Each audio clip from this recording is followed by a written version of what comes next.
The Young and the Restless spoilers. The air inside the abandoned Los Angeles storage facility was thick with dust, mildew, and the kind of suffocating silence that only exists in places where terrible things have happened. Every step Nick Newman and Sharon took echoed through the metal corridors like a warning, a reminder that they were running out of time and hope. The building had once been a functional industrial complex, but now it was nothing more than a graveyard of rusted machinery and collapsed shelves, a labyrinth designed not to store possessions, but to swallow people whole. And somewhere in that rotting maze, their son Noah was being held captive by the one man Sharon thought she would never have to face again, Matt Clark. It was a nightmare so grotesque that even Sharon's most painful memories could not have prepared her for it. For decades, she had tried to bury the trauma Matt inflicted on her as a teenager, the manipulation, the violence, the fear. She had survived it, rebuilt herself, created a life of love, family, and resilience. But trauma has a way of waiting in the shadows, and monsters have a way of returning when you least expect them. Matt Clark was supposed to be dead, burned out of existence, erased from the Newman orbit forever. And yet here he was? Alive, powerful, enriched by the fentanyl empire he had built in the underbelly of Los Angeles, and determined to unleash 24 years' worth of hatred on the one person whose name still made him itch with rage, Sharon Newman. The revelation alone had nearly brought her to her knees. Nick refused to let her fall. He stood beside her as they pushed deeper into the decaying building, flashlight beams slicing through the darkness, illuminating only more metal, more debris, more dread. Every corner looked like the perfect place to hide a terrified young man and the girl trapped with him. Every shadow looked like the ghost of Matt Clark's cruelty. Nick's jaw was tight, his knuckles white as he gripped the flashlight like a weapon. Fear was there, cold, bruising fear, but anger was stronger. The idea that Matt Clark had targeted Noah, had used Sienna Bacall as bait, had twisted a decades-old trauma into a fresh new nightmare? It lit a fire in Nick that he hadn't felt since the earliest days of protecting Sharon against every threat that ever sniffed around her. This wasn't just a kidnapping. This wasn't random. This wasn't business. It was vengeance. A revenge plot 24 years in the making. The two of them moved through rows of broken pallets and overturned filing cabinets, calling Noah's name even though they knew he couldn't answer. Matt had orchestrated this whole thing like a symphony. Each clue deliberately placed, each detail meticulously arranged to draw Nick and Sharon deeper into his trap. The breadcrumbs, as Nick called them, weren't mistakes. They weren't lucky breaks. They were invitations. Matt wanted them to come here. He wanted Sharon to walk these halls. He wanted her fear to grow with each step. It was psychological warfare, and it was deeply personal. Sharon could feel him in the air, in the walls, in the way each room felt like it was closing in on her. Memories she thought she had destroyed clawed their way back to the surface, the nights she hid in her bedroom after Matt assaulted her, the humiliation, the shame, the terror of seeing him smile in the school hallways as if nothing had happened. The feeling of being powerless. The feeling of being hunted. Now she felt it again, as if time had folded in on itself and she was suddenly that frightened young girl again. Except this time, her child was paying the price. Every breath she took trembled with desperation. Nick noticed. He stopped her in a narrow corridor where the ceiling had partially collapsed, forcing them to crouch beneath pipes dripping with rusty water. He placed a hand on her shoulder, grounding her the way he had done countless times when life shredded them apart. "We're going to find him," he whispered, more to steady her than himself. She nodded, but inside, panic consumed her. Noah wasn't just missing. He was trapped with Sienna Bacall, a girl whose complicated involvement with Matt Clark was only now becoming horrifyingly clear. Sienna had been the perfect lure. Young, lost, easily manipulated. Just like Sharon had been. Matt was recreating the past in the sickest way possible. He was replaying the trauma. Rebuilding it. And now Noah was the one suffering because of a wound Sharon carried for half her life. That guilt threatened to choke her. They turned another corner, stepping over shards of broken glass that reflected their flashlights like shattered stars. Nick called Noah's name again. Sharon pressed her palm to a rusted locker door, as if she could feel her son's presence through the metal. But all she felt was cold. Then they found the first intentional sign. A Polaroid photo, taped to a storage unit door. Sharon's blood ran cold. The image was dim, grainy, but unmistakably Noah. He was sitting on the floor, hands bound, fear shining in his eyes. Sienna was beside him, disheveled, exhausted. Sharpie handwriting scrawled across the bottom read. "You took everything from me. Now I'll take everything from you. Matt." Sharon staggered back, clutching her chest. She couldn't breathe. The room felt like it was collapsing around her. Nick grabbed the photo, fury burning through him like wildfire. "It's him," Nick growled. "It's really him." Sharon nodded, unable to speak. A tear rolled down her cheek, but it wasn't weakness, it was realization. She had feared Matt Clark for half her life, but seeing his handwriting again, seeing the sneering hatred dripping from every letter, confirmed the truth: he had never stopped hating her. He had never stopped thinking about what he did to her. And now, after 24 years, he had found a way to hurt her the way he always wanted. By hurting their son. Nick put the Polaroid in his pocket, his expression dark and relentless. "We keep going." There was no more hesitation. No more second-guessing. The fear inside them hardened into resolve. They pushed deeper into the facility, following the sick game Matt had laid out for them. Every clue they found, discarded rope, a torn piece of Sienna's shirt, a water bottle Noah had dropped, confirmed they were on the right path. And every scrap they found only made Sharon more determined. Her boy was fighting. She could feel it. He was leaving clues because he believed they would come. Because he believed they wouldn't stop.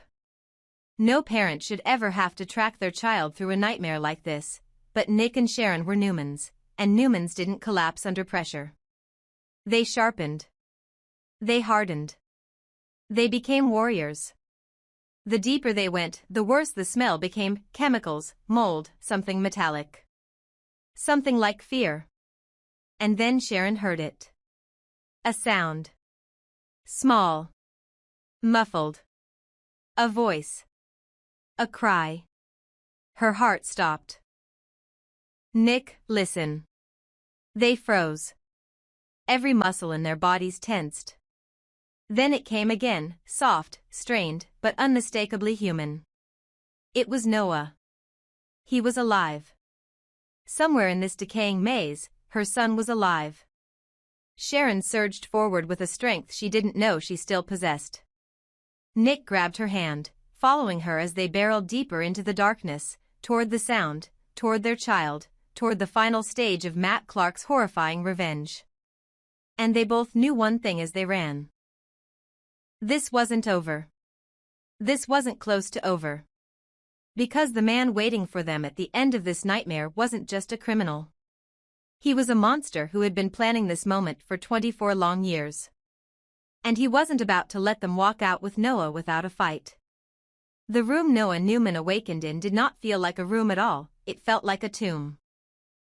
A cold, damp concrete cell carved out of the darkest corner of Matt Clark's underground hellscape, lit by a single flickering bulb hanging from a frayed wire. The walls were sweating with moisture, the floor stained with years of decay, and the air thick with the stench of mildew and fear. Noah's head throbbed, pounding with the aftershocks of whatever Matt had drugged him and Sienna with, and for several agonizing seconds he couldn't even remember where he was. Or why the world felt like it was tilting beneath him. When he forced his aching eyes open, the first thing he saw was Sienna Bacall slumped beside him, equally disoriented, her skin pale and clammy, her breathing shallow but steady.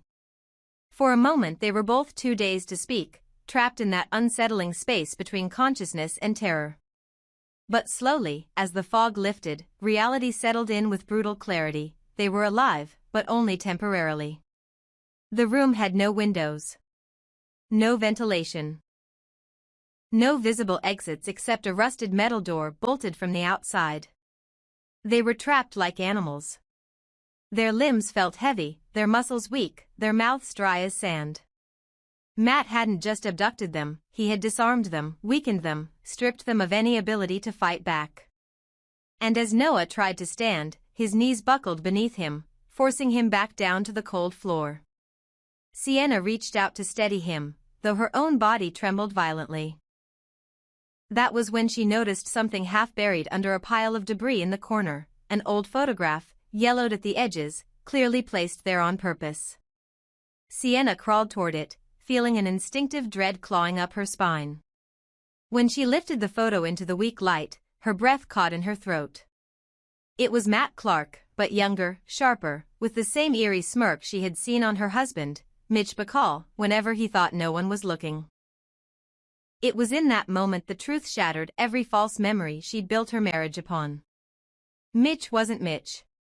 He had never been Mitch. He had been Matt Clark all along, the same man who had terrorized Sharon Newman decades earlier, the same monster who had constructed this entire nightmare. Sienna's hands shook violently as she whispered, "He lied to me, he lied about everything." And with that realization came another, even more horrifying: she had married a ghost. A ghost resurrected from Sharon's past, a ghost who now planned to destroy the Newmans through their son. Meanwhile, outside the facility, Sharon Newman was forced to confront her deepest terror as Matt finally made direct contact. His voice slithered through the phone, smooth and venomous, dripping with the same sadistic satisfaction she remembered from high school. "If you don't do exactly what I say," he murmured, "Noah will learn new kinds of fear you haven't even dreamed of." It was a line designed to paralyze, to resurrect trauma, to choke the air out of her lungs. But Sharon, though trembling, refused to break. She had survived Matt before. She would survive him again. Except now, the stakes were infinitely higher. It wasn't her safety Matt was threatening. It was her son's life. And Sharon knew with nauseating certainty that Matt would follow through on every word. He wasn't bluffing. He wasn't posturing. He wanted her to suffer. He wanted her to relive the past until she suffocated from it. Inside the cell, Noah tried analyzing every inch of the room, searching for anything they could use to escape, but the walls were impenetrable. Even the ceiling seemed reinforced, lined with rusted metal beams. It was a bunker, designed not to keep things out, but to keep people in. Sienna pressed her ear against the metal door, listening for footsteps, voices, anything. But the silence was suffocating, broken only by the distant hum of machinery somewhere deep within the facility. Noah tried to reassure her, tried to steady her shaking hands, but fear gnawed at him too. He understood now that the entire marriage, every conversation, every smile, every tender moment Sienna had shared with Mitch had been part of a lie, a long con designed to draw Noah into Matt's orbit. He wasn't just a target. He was bait. And Sienna had been the lure. Whether she knew it or not, she had been part of Matt's plan from the beginning. Back above ground, Nick Newman was losing his grip on calm. Dark Nick, the version of himself he fought so hard to bury, had begun clawing its way to the surface. He stood in front of detectives Jack Burrow and Annie Stewart, recounting his history with Matt Clark in a voice that trembled with barely contained rage. He described how Matt had framed him for drug dealing, how he had manipulated Sharon, how he had faked his own death to escape consequences. And then came the confession Nick had buried for decades. "I was in his hospital room when I pulled his ventilator tube," he said coldly. "I thought I finished him." The detectives exchanged uneasy glances. Nick's eyes were deadened, intense, the eyes of a man who had reached the edge of reason. "If he's hurt Noah," Nick continued, "he won't need me to take the blame this time. Because I won't hide it. I'll kill him." That was the moment Jack Burrow realized the truth. Nick Newman wasn't just searching for his son. He was preparing for war. Inside the cell, Noah began to hear footsteps, slow, deliberate, echoing through the concrete hallway. Sienna's breathing quickened as the shadows beneath the door shifted. Noah stepped in front of her instinctively, despite his weakened state. The footsteps stopped. They waited. And then, chillingly, Matt Clark's voice filled the air through a hidden speaker. "How's the honeymoon suite?" he taunted. "Don't worry. Mommy and Daddy are coming. And when they get here," his voice darkened into a growl, "Sharon will do everything I say, or I'll make sure you remember this place for the rest of your short life." Noah clenched his fists, but his body betrayed him. He was still too drugged to stand firmly. Sienna pressed her forehead against his shoulder, her voice breaking. "I didn't know. I swear I didn't know." Noah believed her. That was the worst part. She had been manipulated too. And now they were both stuck in a prison built from Sharon's darkest memories. Back with the detectives, Nick's phone buzzed. A message. A photo. Sharon gasped when she saw it. Noah, alive, but barely conscious, was slumped against Sienna inside that concrete cell. And the caption sent an ice-cold shiver through both parents. "Tick-tock, Sharon. Time is running out." "Matt." Something inside Nick snapped. He grabbed the nearest crowbar from the warehouse floor with a harsh metallic clatter, his knuckles tightening around it with lethal intent. Jack Burrow stepped forward. "Nick. Stop. If you go in there like that, he took my son," Nick snarled, his voice deeper than usual, almost feral. "He took Sharon's life 24 years ago, and now he's coming after my boy. Don't tell me how to act." Sharon stepped forward, her eyes glossy but determined. "Nick, listen to me. We can't lose ourselves. We can't lose Noah because we can't think straight." Nick turned to her, breathing hard, torn between fury and fear. "I'm not losing him," he said. "Not again. Not ever." And so the two of them pressed forward, deeper into the nightmare Matt Clark had constructed. They followed the map of clues, driven by desperation, terror, and a furious parental instinct. Noah and Sienna were somewhere ahead, alive for now, but every instinct screamed that time was closing in. If they didn't reach that concrete room soon, they wouldn't reach it at all. And the looming question hung over both parents like a blade. When Nick finally faced Matt Clark, the monster from Sharon's past, the one who had stolen their son, would Nick Newman cross a line he could never return from? Because every step he took forward felt less like a rescue and more like a hunt.